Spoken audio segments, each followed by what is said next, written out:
வணக்கம்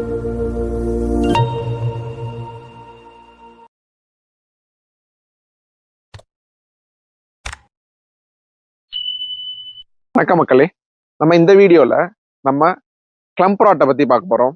அதாவது மழை காலத்துல அதிகமா பாதிக்கக்கூடிய ஒரு நோயில இந்த கிளம்ப் ராட், அதாவது தட்டமறைச்சல்னு சொல்லுவோம்.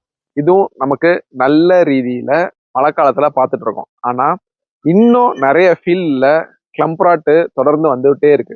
இதுக்கு என்ன ரீசன் ஃபர்ஸ்ட் பார்த்தோம்னா, நம்ம அந்த ஃபங்கஸை கண்ட்ரோல் பண்ணாம நம்ம அடுத்தடுத்த மெஷர்ல நம்ம நைட்ரஜன் இந்த மாதிரி விஷயம் எல்லாம் நம்ம யூஸ் பண்ண தொடங்கியாச்சு. அதனால கண்ட்ரோல் ஆகாத இந்த ஃபங்கல் ஸ்போர்ஸ்ல இருந்து மீண்டும் மீண்டும் இது எஸ்டாப்ளிஷ் ஆகி நல்லது போல நமக்கு இந்த தட்டமறைச்சல் தொடர்ந்து வந்துகிட்டே இருக்கு.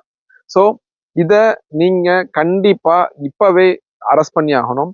அதுக்கு நீங்க சில ஃபங்கிசைட்ஸ் யூஸ் பண்ணலாம். குறிப்பா நீங்க ரொம்ப காஸ்ட் எஃபெக்டிவா உள்ள ஃபங்கிசைடு மெயில்கான் சூப்பர் ஹெக்ஸகனோசோல் 5% SC ஒரு 200 மில்லியும், அது கூட சேர்த்து ஒரு சஞ்சார் 40 500ல இருந்து 600 மில்லியும் நீங்க தாராளமா உங்க செடியை குளிப்பிச்சோ உங்க மூட்டுல கொடுத்தோ அல்லது அல்லது வந்து நல்ல ஒரு செமி ட்ரென்ச்சிங் மேனர்ல கொடுத்து நல்ல உங்க செடியை தட்டமரத்துல இல்லாம பாதுகாக்கலாம். அதுவும் இல்லாம நீங்க இந்த கார்பன் டெசிம் ஒரு 300ல இருந்து 400 கிராம் தாராளமா கொடுக்கலாம். அது கூட நீங்க சஞ்சார் 40 ஒரு 500 மில்லி சேர்த்து கொடுக்கலாம். இது போல ஸ்பிரிண்ட், இது போல உங்களுக்கு சாஃப், அதாவது மேங்கோசப்பும் கார்பன் டெசிம் கூடியுள்ள ப்ராடக்டான இது ரெண்டும். அப்போ இதோட நீங்க சஞ்சார் 40 சேர்த்து கொடுக்கலாம். இந்த சஞ்சார் 40யோட குணம் என்னன்னு பாத்தீங்கன்னா, இது ரொம்ப சிம்பிளா இருக்கக்கூடிய ஒரு பொட்டாசியம் சால்ட் ஆஃப் பாஸ்போனிக் ஆசிட் அங்கனா இல்லை. அந்த மாதிரி இல்லாம இது வந்து ஒரு ஸ்ட்ரெஸ்ஸை குறைக்க வேண்டி நமக்கு இருக்கக்கூடிய ஒரு பயோஸ்டிமுலன்ட் ஆக்டிவிட்டியும் இது கூட இருக்கனால நீங்க இந்த சமயமும் நீங்க ஃபங்கிசைட் கொடுக்கும்போது கண்டிப்பா அது கூட பொட்டாசியம் சால்ட் ஆஃப் பாஸ்போனிக் ஆசிட்னு பறையக்கூடிய இந்த சஞ்சார் 40 ஒரு 500 மில்லி வரை தாராளமா செடியில அடிச்சு கொடுத்தோ ட்ரென்ச்சிங் ஆகிட்டு கலக்கி ஊற்றியோ நீங்க உங்களோட இந்த கிளம்ப் ராட் டிசீஸ் மேனேஜ்மெண்ட்ல இருந்து பார்க்கலாம். அது மட்டும் இல்லாது சில கல்ச்சரல் ப்ராக்டிசஸ் மூலியமா, அதாவது நம்ம ரெகுலரா செஞ்சுக்கிட்டு இருக்கக்கூடிய ப்ராக்டிசஸ், நம்ம இப்போ அதிகமா வேனல் காலம் ஆயாச்சு. ஸோ அதிகமா சூடு இருக்கு. இந்த சூடு அதிகமா இருக்கனால நம்ம அதிகமா தண்ணி அடிச்சு கொடுத்துக்கிட்டே இருக்கோம். இது நமக்கு இப்ப தொட்டு நம்மளோட கிழங்கு மக்காம மறுபடியும் அழுகி போன கிழங்கு மறுபடியும் ஸ்போர்ஸ் ப்ரொடியூஸ் பண்ணி நல்லா இருக்கக்கூடிய தட்டையிலையும் ஆட்டோமேட்டிக்கா இது தொடர்ந்து வந்துகிட்டே இருக்கும். அதனால ஹெல்த்தியா இருக்க தட்டையும் சீக்கிரமா உங்களுக்கு தட்டமறைச்சல் வந்து போகும். அப்போ ஃபர்ஸ்ட் நீங்க கரெக்டா மெத்தட்ஸ்ல கரெக்டான அளவுல நீங்க தண்ணி கொடுக்கணும். அதாவது ஓடி நினைக்கிற முறையில தண்ணி கொடுக்கணும். ஒரு 40-50 லிட்டர் அங்கன ரொம்ப கொடுக்க வேணாம்.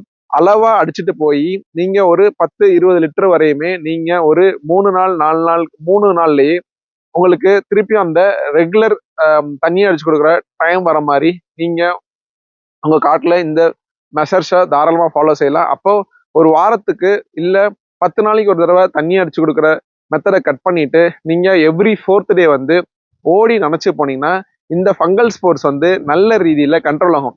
ஏன் இந்த ஃபங்கல் ரீதியில கண்ட்ரோல் ஆகும்னா, ஆட்டோமேட்டிக்கா உங்களுக்கு மண்ணுல சூடு இருக்கும். இந்த சூடு ஃபங்கல் ஸ்போர்ஸ் நல்ல ரீதியில எஸ்டாப்ளிஷ் பண்ண விடாது.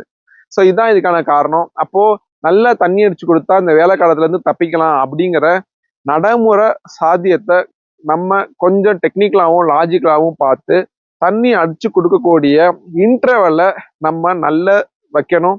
அது மட்டும் இல்லாம தண்ணி அடிச்சுட்டு போற அளவை உங்க மண்ணோட தன்மை என்னன்னு தெரிஞ்சு அது ரீதிக்கு மாத்தணும். குறைய குறைய உங்களுக்கு உங்களுக்கு இந்த சீசன்ல யூஸ் பண்ணக்கூடிய ஃபங்கிசைட்ஸ், அது கூட வர இன்செக்டிசைட்ஸும் சேர்த்து யூஸ் பண்ணுங்க. அதை யூஸ் பண்ணும்போது நீங்க செடியோட இலையிலையோ தண்ணிலையோ மட்டும் அடிக்காம கொஞ்சம் ஒரு 1/2 லிட்டர் ஆச்சும் உங்க மூட்டுக்கு சேர்த்து பிடிங்க. உதாரணம் பார்த்தீங்கன்னா, இப்போ நம்ம ரொம்ப நாளா சொல்லிட்டு இருக்கோம் இந்த வார்டன் எக்ஸ்ட்ரா, பெஸ்ட் அக்ரோல வார்டன் எக்ஸ்ட்ரா, அப்புறம் பெஸ்ட் அக்ரோல டெஃபெண்டர், இதெல்லாம் நமக்கு நல்ல ரீதியில ஃபங்கிசைடு பிளஸ் இன்செக்டிசைடு சேர்ந்து வந்துட்டு இருக்கு. இது வந்து ஒரு கூட்டுக்கு வார்டன் எக்ஸ்ட்ரா ஒரு 100 மில்லியும் இந்த டெஃபெண்டர் 100 கிராமும் சேர்த்து நம்ம ஒரு ட்ரம்ல ஒரு கூட்டுக்கு உபயோகிக்கலாம். அதாவது வார்டன் எக்ஸ்ட்ரா 100 மில்லி 200 லிட்டர் தண்ணிக்கு, டெஃபெண்டர் 100 கிராம் 200 லிட்டர் தண்ணிக்கு. இந்த ரெண்டுல ஏதாவது ஒரு மருந்து உங்களோட அடுத்தடுத்த ஸ்ப்ரேல நீங்க யூஸ் பண்ணீங்கன்னா உங்களோட செலவு ஆட்டோமேட்டிக்கா கண்ட்ரோல் ஆகி வரும். ஏன் அப்படின்னு பாத்தீங்கன்னா, இதுல வந்து டெஃபண்டர்ங்கிற சாதனத்துல உங்களுக்கு வந்து பைரோக்ளோஸ்ட்ரோபிங்கிற ஒரு ஃபங்கிசைட்ஸ் இருக்கு. அது மட்டும் இல்லாம அதுல இன்செக்டிசைட்ஸும் 2 மாலிகல்ஸ் இருக்கு. நீங்க அதே போல தானே வாட்டர் நெக்ஸ்ட்ரா, இந்த வாட்டர் நெக்ஸ்ட்ரால தயஃபினைன் மீத்தேலு, டைமீத்தாக்சேமு, ட்ரைஃப்ளாக்சிஸ்ட்ரோபின், அதாவது நமக்கு நேட்டிவ் கிளான்ஸ் போன்ற விலை கூடுதல் உள்ள மருந்து இருக்கு. அது இல்லாம இது மாதிரி ஒரு இன்செக்டிசைடும் நம்ம சேர்த்து பண்ணும்போது நமக்கு ட்ரம் காஸ்ட் ஆட்டோமேட்டிக்கா நல்ல ரீதிக்கு கண்ட்ரோல் கிடைக்கும். அப்போ உங்களோட இப்பயும் வரக்கூடிய சில தட்டமரத்துல குறிப்பா ஒரு 3 விஷயம் கவனத்துல கொண்டு நீங்க அதை சரியாகணும். ஒண்ணு வந்து கரெக்டான தண்ணியடி, 2வது வந்து உங்களுக்கு ஹெக்ஸகனசோல் 5% எசென்சியல் அப்படியே மெயில்கான் சூப்பர், கார்பன்டசிம், மேங்கோசப், டைஃபினைட் மீத்தேல், உங்களுக்கு வந்து இந்த மாதிரி உள்ள சின்ன சின்ன ரீதியில இருக்க ஃபங்கிசைட்ஸ், பைரோக்ளோஸ்ட்ரோபின் கூட்டி உள்ள ஒரு இன்செக்டிசைட்ஸ், தயஃபினைட் மீத்தேல் கூடி உள்ள இன்செக்டிசைட்ஸ், இதெல்லாம் நீங்க சேர்த்து கொடுக்கும்போது உங்களுக்கு ஆட்டோமேட்டிக்கா இந்த கிளம்ப்ராட் வந்து கட்டுப்படுத்தப்படும். அது மட்டும் இல்லாம இதை கொஞ்சம் இலைக்கு சேர்த்து கொடுங்க, கொஞ்சம் மூட்டுக்கும் சேர்த்து கொடுங்க. நல்ல ரீதியில இதெல்லாம் செய்து வரும்போது ஆட்டோமேட்டிக்கா உங்களுக்கு கிளம்ப்ராட் கட்டுப்படும். நன்றி, வணக்கம்.